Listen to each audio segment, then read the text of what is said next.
સાબરકાંઠાના હિંમતનગરમાં ધુમ્મસભર્યું વાતાવરણ, શિયાળામાં બેવડું ઋતુનો અનુભવ થયો। સવારે, રાત્રે અને બપોરે ગરમીનો અનુભવ, આકાશ વાદળોથી ઘેરાયેલું રહેતા ખેડૂતોમાં વધી ચિંતા। ગીર સોમનાથના વેરાવળમાં વહેલી સવારે દીપડાનું રેસ્ક્યુ। અહીંના હસનાવદરથી વન વિભાગે રેસ્ક્યુ કર્યું। 4 દિવસ અગાઉ ઉકળિયા ગામેથી 4 વર્ષીય બાળકીને ફાડી ખાધી હતી। દીપડાનું રેસ્ક્યુ કરી મેડિકલ ચેકઅપ માટે મોકલાયો। ગીર સોમનાથના તાલાલાના રામપરા ગામે દીપડાનો આતંક। વહેલી સવારે સરપંચના ઘરે દીપડો આવ્યો। દીપડાએ ગાયનું મારણ કરી બંધ મકાનમાં ઘૂસ્યો। 1.5 કલાકની જહેમત પછી વન વિભાગે દીપડાનું રેસ્ક્યુ કર્યું।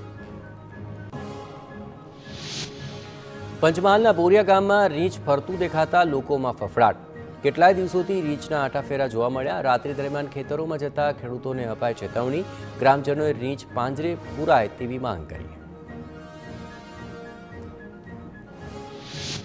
લોકસભા ચૂંટણી પહેલા કોંગ્રેસ સક્રિય। સ્થાનિક પ્રશ્નોને ઉજાગર કરવા ગુજરાતના તમામ 243 તાલુકાઓમાં સંમેલન અને જન અધિકાર પદયાત્રાનું આયોજન। 75 જેટલા આગેવાનોને 10મી ફેબ્રુઆરી સુધીમાં સંમેલન પૂર્ણ કરવા આદેશ। મહેસાણાના ખેરાલુમાં ગુજરાત ક્ષત્રિય ઠાકોર સેનાનું સ્નેહ મિલન યોજાઈ ગયું। આ કાર્યક્રમમાં ધારાસભ્ય અને જીકેટીએસના પ્રમુખ અલ્પેશ ઠાકોર અને ધવલસિંહ ઠાકોર ઉપસ્થિત રહ્યા।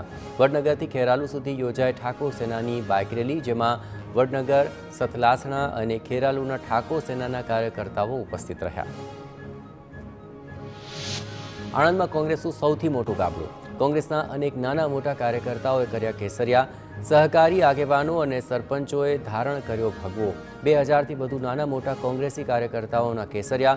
ભાજપ પ્રદેશ પ્રમુખ પાટીલની હાજરીમાં કોંગ્રેસના કાર્યકર્તાઓના કેસરિયા। સતત બીજા દિવસે ભાજપમાં ભરતી મેળો યથાવત। ખંભાત કોંગ્રેસના પૂર્વ ધારાસભ્ય ચિરાગ પટેલે કેસરિયા કર્યા। 3000 કાર્યકર્તાઓ સાથે CR પાટીલની હાજરીમાં ભાજપમાં જોડાયા। ધારાસભ્ય પદેથી રાજીનામું આપ્યા બાદ વિધિવત રીતે જોડાયા। મિશન 26ને પાર પાડવા ભાજપનો એક્શન પ્લાન।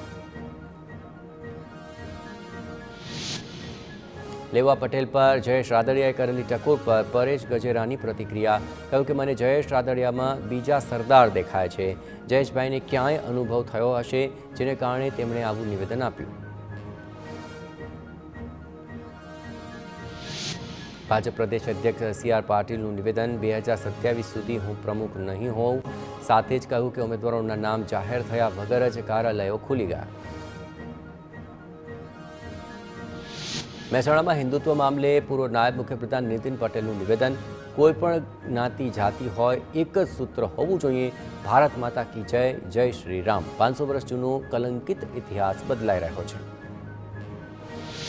સુરતમાં ATMમાંથી રૂપિયા ઉપાડવા આવતા લોકોને ટાર્ગેટ કરતા 2 શખ્સોની ધરપકડ થઈ।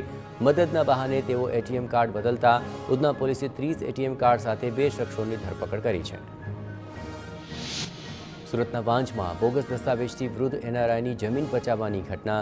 પોલીસે દલાલોની સાથે સચિન ઉદ્યોગ વિકાસ સહકારી સંઘના પ્રમુખ, મંત્રી, મેનેજિંગ કમિટીના સભ્ય સહિત 10 સામે ગુનો નોંધ્યો છે। વૃદ્ધ NRIની જમીનના દલાલોએ પંટરો સાથે મળી બોગસ પાવર ઓફ એટર્ની બનાવી જમીન વેચી મારી હતી।